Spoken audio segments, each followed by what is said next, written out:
ஒரு கடல் பரப்பு. எங்கு பார்த்தாலும் அங்கங்கு கூட்டம் கூட்டமாக மக்கள் நின்று கொண்டு கடலின் கரையில் மணல் பரப்பில் அந்த சோழி பொறுக்கப்படுகின்ற இடங்களுக்கு மத்தியில் அமர்ந்து கொண்டு கடலை, வானவில்லை, வண்ண அழகை ரசிக்கிறார்கள். கடல் கரையில் ஒரு பலூன் வியாபாரி பலூனுக்குள் காற்றை நிரப்பி பறக்க விடுகின்றார்.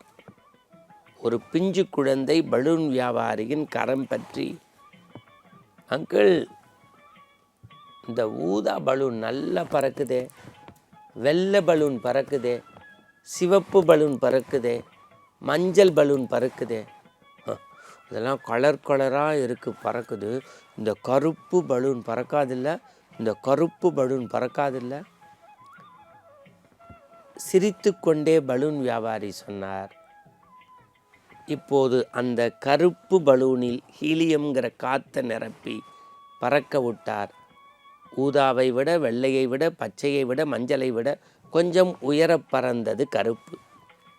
பிறகு குழந்தையிடம் சொன்னார், குழந்தை, பலூன் பறப்பதற்கு நிறம் முக்கியமல்ல, பலூன் பறப்பதற்கு நிறம் முக்கியமல்ல, உள்ளே உள்ள ஹீலியம் காற்று முக்கியம். காற்று இருக்க இருக்க பலூன் தன்னால் பறக்கும்.